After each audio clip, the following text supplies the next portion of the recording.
Did I tell you how Netflix has really been stepping it up here lately? No. They have. Netflix has been stepping it up, and we're going to talk about that in a little bit. But hello and welcome to Student of the Gun Radio. And no, Netflix does not sponsor us. I am your host, Professor Paul Markle, and I am inside of the Glass Case of Emotion Studios, and we are at Student of the Gun University, located on sunny Gulf Coast of Biloxi, Mississippi. And it actually is sunny. And it is nice beautiful. Today. Oh, it is gorgeous. I walked into the studio and Alex said, "Man, it's only 73 degrees in the reception area." I know. How awesome is Wow. that? It won't stay like that, but it's good for a while. Yeah. No, it's very nice now. We here in the South, we survive the summer and are rewarded by the fall. So we need to enjoy it when we can. I've been really enjoying doing some outside work, or working outside, that is. It's just been too darn nice. Yeah. I take my laptop and go sit outside in a lawn chair. I wish I could take my editing studio outside. The supercomputer Yeah, that and would your be three awesome. monitors and no. Oh, I am Jared Markle. I am the digital mastermind for Student That's of the you. Gun. That is you. For those of you that are just joining us for the first time today, congratulations. The digital mastermind doesn't always know that he shouldn't put his hand in front of his mouth while he's talking in the microphone. But sometimes, sometimes. I was directing my Oh, is that what you're I was directing my the sound audio? waves Oh. into the microphone. Oh. So there's that. We're going to talk about debunking gun control today, apparently. Yes. I actually had seen a link to this story, but Dr. Dan hit me to it again. He sent it, and he's like, hey, what do you think about this? And, my initial, anytime there's a story, my knee-jerk reaction is to not believe it or to look at it with a jaundiced eye. But we're going to talk about debunking the gun control myth, since we already did a show. Was it the beginning of this week or last week? Smashing gun control. I think that was last Monday. A week ago Monday. Yeah. Oh, yeah, that's right. Dude, did you see on our Facebook page that for whatever reason, Facebook's always changing their crap up, but they put a views link or a views tabulator on the posts? Yeah, it's been there. No. It's like it hasn't been on mine. I'm going to go look at it. Like it has the likes, shares, comments. Yeah, and how many people view your posts. And yeah.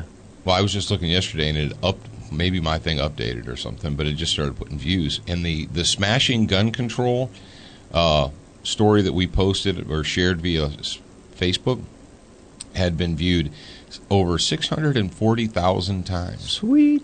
Yes, 640,000 times. It was shared. The actual story itself was shared almost 10,000 times. So thank you very much to all of you students of the gun out there who shared that story, the smashing gun control in 3 easy steps.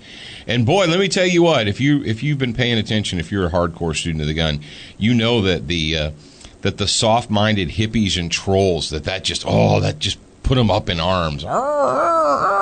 This doesn't support my agenda. Oh, it makes me sad. And the trolls they just can't help themselves.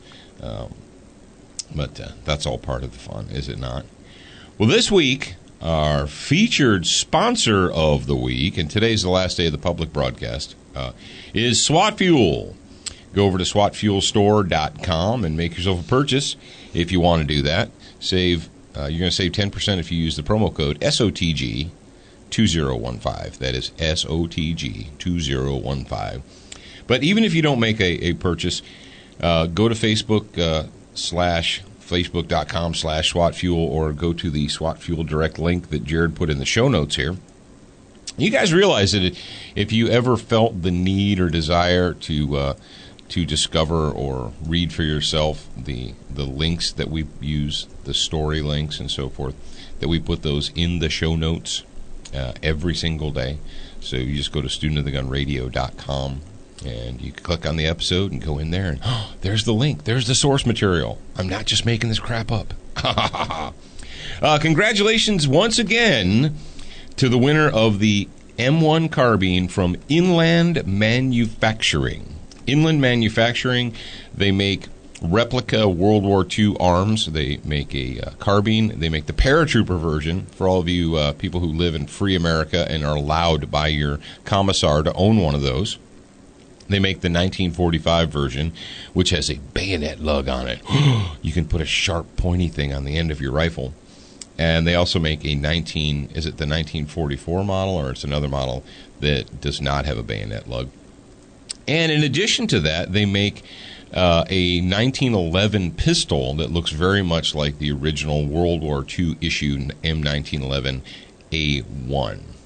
So check those guys out, Inland Manufacturing. And congratulations to James Shields of Ohio, who was the Student of the Gun winner of that particular gun. And I'm actually looking at yesterday's show notes, so I'm going to move down to today's show notes. That probably would work a little bit better. And if I do that, I see the way the show notes are set up. I have the thank the sponsor first, and then I have the Netflix mention. Yeah. So should I thank the sponsors first? I think I probably should, because you know how I am. I get going on a tangent, and I'll forget to do stuff. Yeah. Then it'll hurt people's feelings.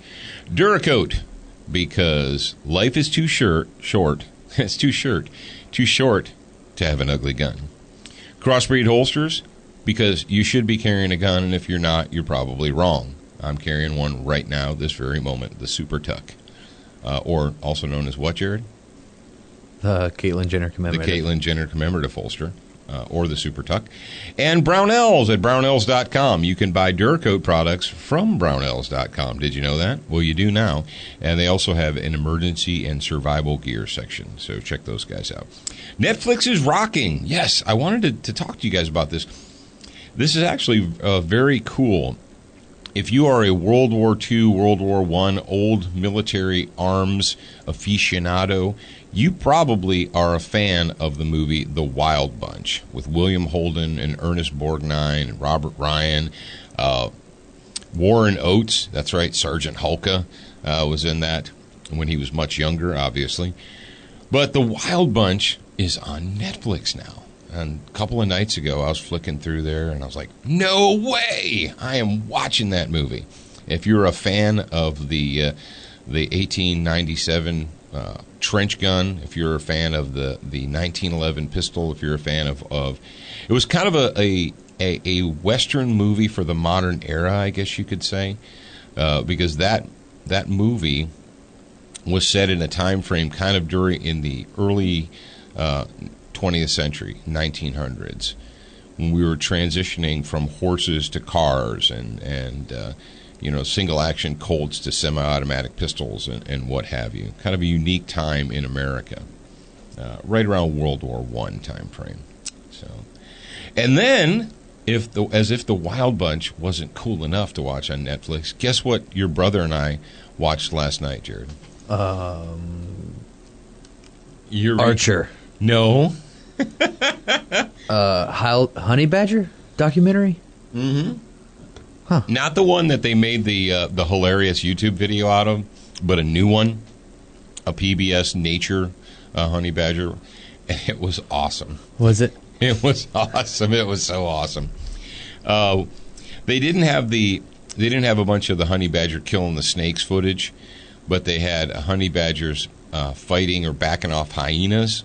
They had one honey badger that deliberately it was injured, and it was in one of these game preserve animal rehabilitation centers where they take injured wild game, African game like giraffes and lions and rhinoceros and stuff like that, and they help them to recover, while they're injured, and then they release them back out into the wild. So this freaking honey badger burrows, it escapes its enclosure because that's what they do. And it deliberately burrowed under the electric fence to get into the lion cage so it could fight the lion. That's awesome. And it survived. It actually did it twice. The first time, it backed the lion down. The lions ran away from it because they were scared of it. And the second time, the lion, apparently he didn't read Sun Tzu, and he didn't give the lion a way out. And the lion fought it. And he lost the fight, but this honey badger survived both fights with a lion. How crazy is that? It was pretty good. It was like, an hour-long PBS documentary. And if you guys have Netflix, you know what I'm talking about. It's on there right now. But it was pretty awesome. And it kind of coincides with the fact that if you are a grad program member, you know for sure we had the discussion about honey badgers and about the upcoming book, Team Honey Badger, Raising Fearless Children in a Cowardly World. You're like, what? What am I hearing now? You have a new book? Well, actually, the book is done, but the book is at the proofreaders right now. The proofreader is proofing the book. Is she? I don't know if she's doing it at this very second in Does time. she know but, she needs to? There's actually two she's. I'm smart enough to let two women proofread the book. I don't know if that's smart or... well, they're not going to do it at the same time in the same place. But, yes, the book is being proofed right now. And as soon as it is proofed, it will go for the final edit. And it's supposed to be. As I look at a calendar, as I look at the fictitious calendar that's not on the wall of the studio, I can tell you this, that the plan for the Honey Badger book is for it to be available before Thanksgiving. So that is something you can look forward to. It's my first children's book. Well, it's not actually a children's book. It's a book about raising children. What are you reading over there, Crazy? I see your eyes are going... I was looking at... when I was checking the support emails, but... Apparently, remember when Alex and I went to that dinner? Oh, the dinner. No. Okay. Not that dinner. It was the other dinner? So you don't remember.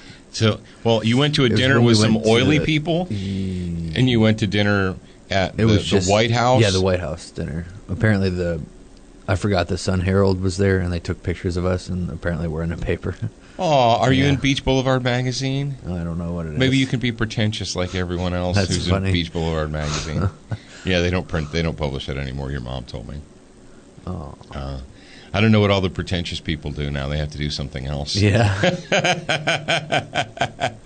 Did she ever tell you about the... all right, folks, if you're not on the Gulf Coast, there was this magazine called Beach Boulevard that basically they gave away for free, and it was at all the dentist's office and so forth. And Gulf Coasters would go to these charity events and so forth, so they get their pictures taken so that they could be in the Beach Boulevard magazine. And your mom discovered that when she was managing the coffee house, and this woman's like, "Oh, do you have a copy of Beach Boulevard?" Oh, because I'm on page 58. Are you? Really? Is that true? Ooh, nobody cares. How special for you. And so it became kind of a running joke, the Beach Boulevard crowd, the pretentious a-holes that would come in and like complain over how their coffee was made and stuff. But one of the women read the Beach Boulevard magazine, and there was her husband standing next to his girlfriend at an event. It was so. I was joking. I said maybe that's why they don't print Beach Boulevard magazine anymore. That's funny. Speaking of Gulf Coast events, I'm going to be hosting Gun Talk Radio. And if you don't follow Student of the Guns Facebook or our social media or what have you, this may be the first you've heard about it. But, I'm going to be a special guest host of Gun Talk Radio live this Sunday.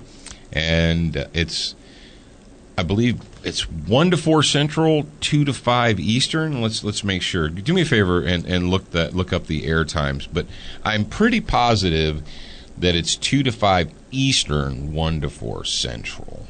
And if you're in California, figure it out for yourself. You're so smart. But it's the show is going to be live. And so if you want to, if you're a student of the gun and you've always wanted to call in live, because that's your thing, that's what you want to do, you might want to take down the number. Are you there right now? Yeah, I'm looking for it. Oh, okay. Apparently on the homepage, they don't think that the times are important. I'm sure there's a listen now or a listen button, right? Listen to the show. When do I want to listen to the show? Ready to go. Live streaming, current show, archive, podcast, bumpers. Let's do the live streaming. Let's do it. What does it say? 2 p.m. to 5 p.m. Eastern. Eastern. Okay, so if you live in any other time zone than the Eastern, You just going to go have to do the math. Wait. Oh, I'm a retard. What? You know why? Because in little tiny white letters at the top left, above everything, it says airing Sundays from 2 to 5 p.m. Eastern. Oh, so it is on the homepage. Oh, okay. It is just on the too homepage. stupid to find it. You just didn't see it. It wasn't obvious for you. Yeah. Well, if it wasn't obvious for you, it might not be obvious for other people as well. But what is the call-in number? 1-866 Gun Talk? 825-5486. It's definitely not Gun Talk. Oh. So 5 is not a T. The call-in number is 866? 866-825-5486. There you go. All right. Now, something that Jared and I were kicking around yesterday, we were in the studio, and we were talking about topics for this Sunday. Now, last time I hosted Tom's show, I did it because Tom had laryngitis and he couldn't talk. And so I drove over to the Gun Talk studios, and Tom was actually there, and he was kind of coaching me through it with whispers, very quietly. But by the time I got there, the call screeners and the producer of the show already had guests and topics and what have you lined up for me. So basically, I sat in the chair and I introduced the guests, and we discussed thises and that's and the others. But the show was essentially, it was already formatted. It was already set up before I got there. This time it's a little bit different. There are not a bunch of guests. There are not specific topics that we want to talk about. We don't have I don't have a hard script, I guess I would say. So our question to you, the student of the gun audience, and this is what I was talking to Jared about, is are there any things that you specifically would like to talk about or would like to have discussed on Sunday's live show? And if that is the case, Jared, how are we going to allow them to have input? What are you going to do? Do you want to do a Facebook suggestion deal, or what do you want to do? Well, I think the first place we're going to check is the grad program Facebook page. So if you're part of the grad program, go there. If you're not, then go to the Student of the Gun Facebook page and post it on the wall there. Okay. Just write a post, and then that way Dad can just go down and look through them. Okay, and just use the topic Gun Talk or something like Hashtag that. it. Uh-oh. Let's see, Gun Talk Paul. The smoke is coming out from under his ears. Hashtag it Gun Talk Paul, because we can click on click on that, and then all the questions will come up. Okay, Jared had just created a hashtag Gun Talk Paul, and that is what he wants you to tag your stuff with so we can see it. Now, I'm not making any guarantees, but who knows? Maybe your topic will be one of the topics that we discuss. Hashtag is the pound sign, pound symbol. Ask your GUNTALKPAUL. Yeah. Just ask your grandson or your granddaughter what a hashtag is. Are you gonna ask your grandson? Ask your grandson. Grandson, what is a hashtag? Be careful what you ask your grandson or your granddaughter, because quite frankly, these kids today are into some freaky stuff, and I don't even think I want to talk about it. But. Speaking of freaky stuff, if you haven't been to studentgunradio.com and checked out the brand new website, then you're wrong and you need to fix yourself. Then you can click on, if you're not part of the grad program, you can try it out, no strings attached. You got 30-day free trial. If you don't like it, you can cancel. If you do like it, you can keep it on. So do that. Can you keep on trucking? Keep on trucking. I feel like we should introduce this story with music, Jared, but I don't see. It's not so much. It's not a slave state news. It's not a Go Team moment. It's not a Texas one. It's not. We haven't had a California or a Colorado Rocky Mountain High in a long time. I don't know what music to use. Let me look real quick. We could use the Ren and Stimpy theme or something like that. Or I don't have that one saved. What? But I just feel like the audience deserves some music for this particular one. Well, tell you what. While you're looking up music, because I just want to hear some music, I'm in a relatively good mood today, so don't screw it up. Thank you to Velocity Triggers for being a sponsor of Student of the Gun Radio. Velocity Triggers are designed for precision. Hey, did you see the pictures of the black rifles that we put up on Instagram and Facebook? And Gun District, that's right, Gun District, the gun-friendly social media. Both the that the rifle that I put the KES stock on and the new one that I'm calling Toxicity, they both have velocity triggers in them. And they're both treated with Frog Lube. Frog Lube is available from froglube.com, or you can go ahead and just pop over to Brownells and order yourself some Frog Lube there. Century Arms, the makers of the TP9SA and soon to be the TP9FX. Is that what they're calling it, Jared? The TP9FX or something? Jacob posted a picture of himself shooting one, and it had a red dot on it. And Arturo, good job, Arturo. Give yourself a gold star. You know what he did? He posted on Jacob's a comment on his picture. He said, when does Paul get one? Or when does Student of the Gun get one to test and evaluate? Oh, that's awesome. So, good job. Thanks, Arturo. Good job. And, of course, don't forget about using the SWAT Fuel promo code, SOTG2015. All right, kid, are you ready to move on there's further? There's an ad playing right now. Oh, that's fun. That's fun. Speaking of ads, we have a new segment that's coming up. We're going to be doing... We're going to start next Thursday? No, not next Thursday? We're going to do it later this episode. Oh, we are? Yeah. Oh, all right. There you go.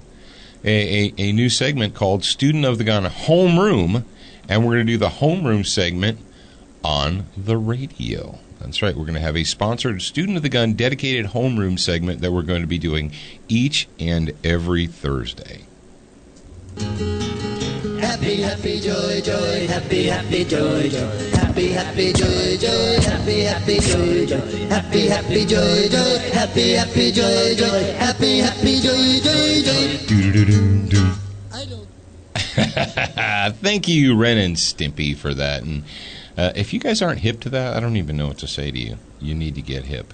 Do they not need to get hip, Jared? They do need to get Absolutely. Get yourself some hip.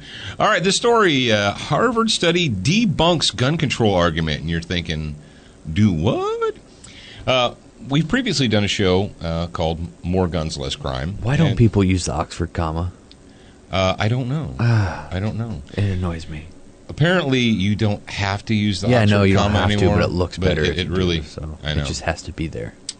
And this story, it's actually been republished many times, but the source for this is BeliefNet.com. And the title is Harvard University study reveals astonishing link between firearms, crime, and gun control. And you think, based upon that, what I'm going to say, or I'm thinking is, this is going to be yet another, if we only had one more gun control law that would make us safe like the people in England and Australia and India and so forth. You notice they never bring up India, Jared?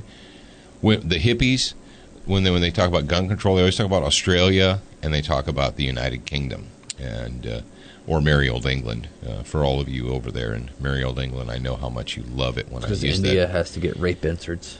Yeah, they have to have special, anti-rape inserts to put in your hoo-hoo. Your hoo-hoo dilly? Your cha-cha. Wait, no, is it a cha-cha? Yeah, he put his hoo-hoo dilly in your cha-cha. So rather than shooting rapists to death, they have to put, special wiener traps in them. That's how you stop rape in India. So, if you're wondering, you're like, how do we stop rape in India? See, my thought was, well, you shoot the Hajj rapist gang people, and then after you shoot them, generally they will stop doing that. But that's just crazy. You'd also have to get rid of all the goats. Yeah, you have to get rid of... Well, apparently they're bored with the goats over there. But I digress. According to a study in the Harvard Journal of Law and Public Policy, which cites the Centers for Disease Control and the U.S. National Academy of Sciences and the United Nations Study on Firearms Regulations, the more guns a nation has, the less criminal activity. And I know you just fell out of your chair. You're like, the what? The UN, the United Nations International Study on Firearms Regulations, came up with the conclusion that the more guns, says, in other words, the more firearms, the less crime, concluded the virtually unpublicized research report by Attorney Don B. Cates and Dr. Gary Mauser. Listen to this sentence. But the key is firearms in the hands of private citizens. Well, that last paragraph, or that last sentence, says virtually unpublicized research report. So they did the research, they came up with it, and they pretty much ignored it. Now you might be asking yourself, why would the Center for Disease Control and the UN and Harvard, why would they just, oh, really? That was what you found out? All right, well, we're just going to go ahead and not talk about that. Interesting. Even more interesting. Oh, look, there's a picture of Comrade Barry. We don't like Comrade Barry. The study was overlooked when it first came out in 2007, writes Michael Snyder, but it was recently rediscovered, and while the findings may not surprise some, the place where the study was undertaken is a bit surprising, if not shocking. And I added the if not shocking part. The study came from Harvard Journal of Law, that bastion of extreme Ivy League liberalism, titled, Would Banning Firearms Reduce Murder and Suicide? The report found some surprising things. Very interesting. Now, if you're a student of the gun, you're like, yeah, John Locke, or Lott, not John Locke. Professor Lott came up with this a long time ago in, 93 or 94 when he did the More Guns, Less Crime study. Then they did an additional one after that. But let's see what the Harvard study has to say. The popular assertion that the United States has the industrialized world's highest murder rate, said the Harvard study, is a throwback to the Cold War when Russian murder rates were nearly 4 times higher than those of Americans. In a strategic disinformation campaign, the U.S. was painted worldwide as a gunslinging nightmare of street violence, far worse than was going on in Russia. The line that was separating many was believed to be true. Now many still do believe that. Today, violence continues in Russia, far worse than the U.S. On a side note, did you see that there was a story recently that Putin has decided to relax citizen firearms ownership standards as the murder rate has continued to climb in Russia? No. Yeah. So the Russians are actually loosening the restrictions on the people owning guns, not just the state and the Stasi and the KGB and GRU and so forth. And of course, the Russian mafia. Today, violence in Russia continues, far worse than in the U.S., although the Russian people... Did you know that the Russian mafia hires the Ukrainian mafia to do their dirty work? No, I did not know that. Yep. Although the Russian people remain virtually disarmed, but what did we just say? That Putin, there was just a news story that he's going to be relaxing those. Similar murder rates are characterized the Ukraine, Estonia, Latvia, Lithuania, and various other now independent European nations from the former USSR, noted Cates and Mauser. Cates is a Yale-educated criminologist and constitutional lawyer. Dr. Mauser is a Canadian criminologist and at Simon Fraser University with a Ph.D. from the University of California, Irvine. Holy crap! Talk about your liberal, your what do I want to say? I'm looking for that word. Bona fides. Talk about your liberal bona fides. You're a Canadian who went to the University of California, Irvine. International evidence and comparisons have long been offered as proof of a mantra that more guns means more death and fewer guns, therefore means fewer deaths. Unfortunately, such discussions are all too often being afflicted by misconceptions and factual errors. Well, I'll tell you what. I'm not going to read the entire story to you here. We are going to put it up as a show note link, and you can read the entire story yourself. The fallacy of gun control is that somehow firearms in the hands of the state are better because then the peasants and the individual citizens will be disarmed. Therefore, the individual citizens can't kill each other or hurt each other, or criminals can't hurt innocent people because they don't have guns. But what have we seen historically and factually is bad people will, always find a weapon.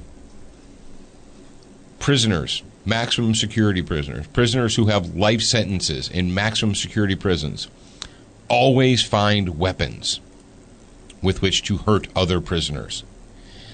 People in India, in Australia, in England. Now, in England, they have a huge black market for firearms, and the criminals, the professional criminals, the mafioso and so forth, they import their firearms. Now, the citizens are left in the middle to just suck it because they don't have a pipeline for black market firearms, so they just have to cower in their bedrooms hoping that the criminals don't hurt them, hoping that the criminals will be merciful to them. In Australia, we've seen a number of reports where they're either A, illegally importing guns, or B, they're just manufacturing them. And we did a story previously, it was probably last year, but it was a breaking news story how there were black market firearms manufacturing facilities in the jungles in India that they set up basically pole barns where they were making guns and that criminals could buy them. What? Do you mean that in 2015, if bad people want to get a hold of a gun, they're going to do it, regardless of the law? What? There's no way. It just can't be. Listen to any of the Democrat candidates, and they'll tell you that the way to keep people safe is to restrict the ownership of firearms by citizens. Well, it's a lie. But it's a deliberate and purposeful lie, and they know it. When those lies come out of their mouths, they know they're lies, but they don't care because they're pathological liars. They just say whatever they think you want to hear, or their base. They pander to their base. So, folks, I got a question for you. If this study came out in 2007, and it's a detailed study that says, that firearms in the hands of the individual citizen actually reduces the amount of crime, particularly violent crimes such as murder, robbery, rape, kidnapping, those kind of things. Malum inse.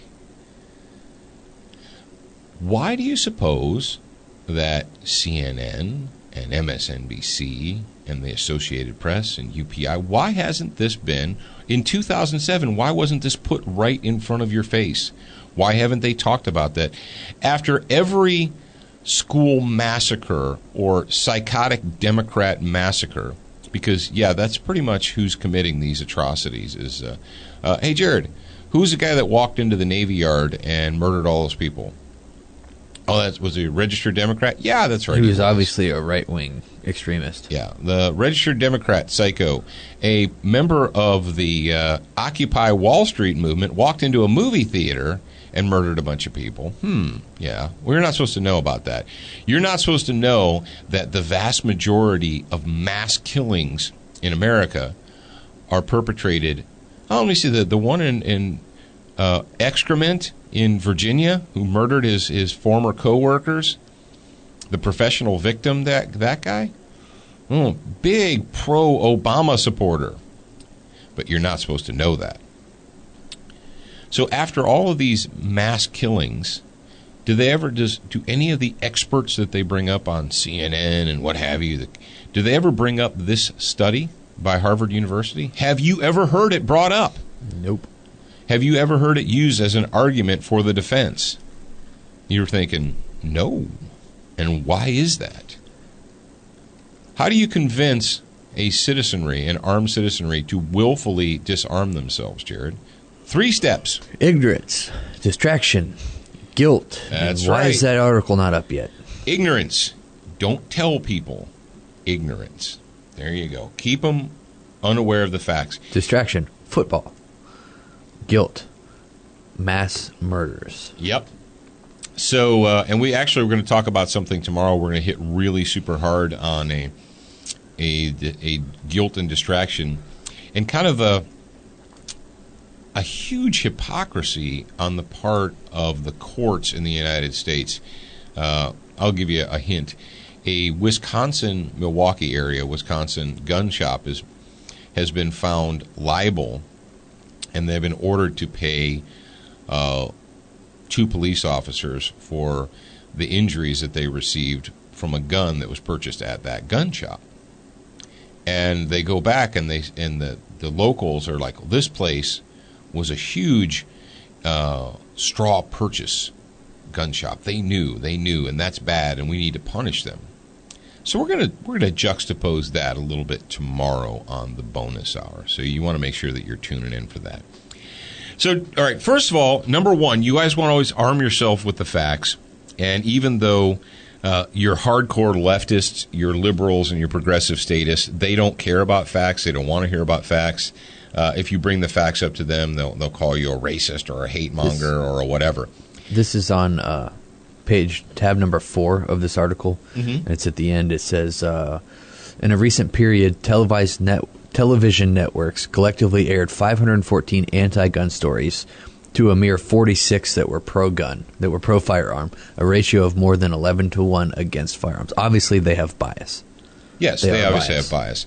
But if you encounter someone that may still have an open mind and may still be reasonable, and when I say reasonable, I'm using it in a good term, that's like, well, all right, let's say your coworker Frank or Susie or what have you, you're like, well, I just don't understand, blah, blah, blah, and they say something like, but don't you think that more reasonable gun control laws will help? No, and here's why, and have them read it. All right. Now, we hinted at this a little bit ago, 15, 20 minutes ago, what have you, that we have a new feature. We're going to do a special Thursday feature on the show, and it's Student of the Gun Homeroom. Yeah, that's right, the SOTG Homeroom on the radio. And this particular feature has its own theme song. Jared has decided on a theme song. It is from Madison Rising. The song's called Come to the Ready. And the Homeroom is going to be brought to you or sponsored by a company called Cap Arms, or Capital Armament for long, not for short. Cap Arms is actually short for Capital Armament. And they are an ammunition manufacturing company that we were recently introduced to. We've been talking to them off air, kind of, and they make ammo. And what we're going to be featuring, we're going to be doing, is we're going to be testing a whole bunch of their ammo here in the very near future. As a matter of fact, as you're listening to this, I may actually be at the range testing their ammo. Hopefully, if Brown Santa Claus shows up here really soon with our ammo. But Cap Arms is the sponsor of the new Student of the Gun Homeroom segment, which is going to be every Thursday. Jared, go ahead and help us come to the ready.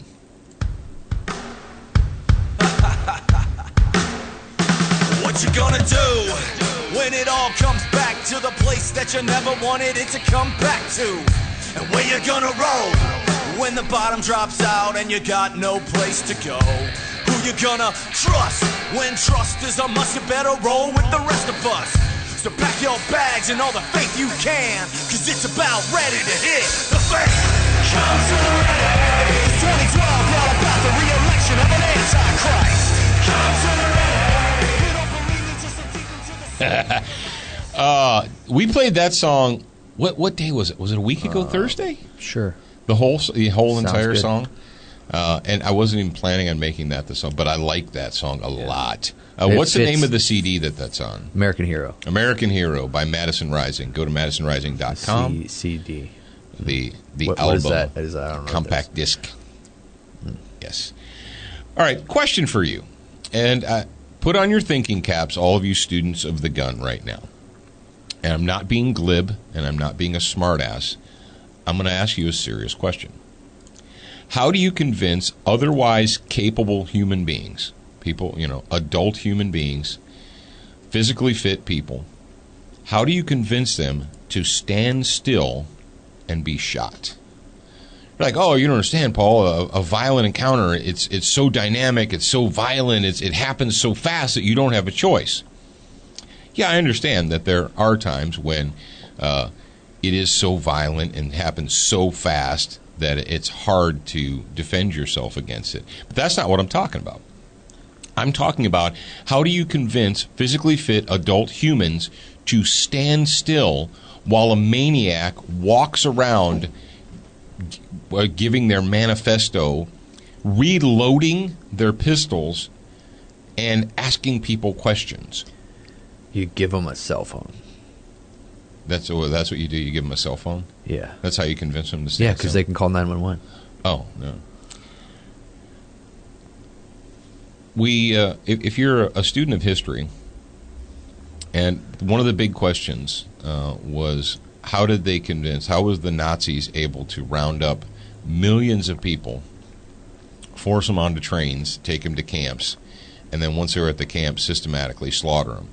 And when you go back and you study it, the people that were manning the camps were not frontline soldiers. They weren't the Wehrmacht. They weren't the hardcore guys. The shock troops. Basically, they were people that were not eligible to serve on the front lines. And the ratio guards to prisoners might have been, 1 to 100, 2 to 100. It was a pretty small ratio.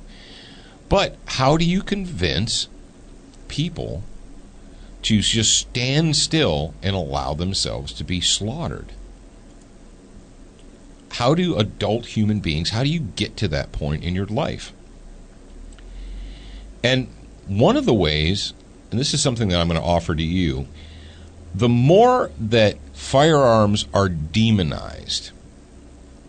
And how do you demonize firearms? Well, you demonize firearms by using terms like gun violence. Because it's not the human, it's the gun. It's the gun itself. You demonize firearms by making normal guns seem super dangerous. Like you call them assault weapons. Or you refer to a regular old pistol as a semi-automatic handgun. Or a Glock semi-automatic or whatever. They don't use the term Magnum so much anymore. They've kind of fallen away from that. Or high-capacity semi-automatic, fully loaded. Don't forget, fully loaded. Because that's the most dangerous kind of gun there is. With hydroshocks. Is a fully loaded semi-automatic high-capacity handgun. Oh, no. You should be scared as you hear those words. So what do? You demonize guns. You make firearms seem like the most dangerous implements on planet Earth. A black Glock semi-automatic, fully loaded pistol. The AR-15 assault rifle. And you breed into the sheep, you breed into the citizens a fear of that object. And a fear of anyone in possession of that object. You breed into them a predisposed notion that if someone is in possession on one of these super deadly, monstrous, black guns, that you are now helpless. Because it's so dangerous and so powerful. And it shoots, what did that dipstick in California, 300 rounds per second or something like that? Yeah, something. The ghost gun. This is a ghost gun. It can fire a 300 round clip, 300 round clip per second or something like grossly retarded like that. So what do you have? You have a bunch of mush-brain college students. And one lunatic maniac walks in with a handgun or multiple handguns. It doesn't matter. It's one person.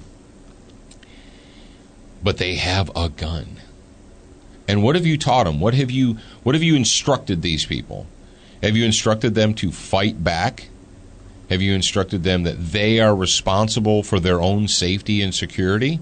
Or have you beaten it into their skulls that don't fight back?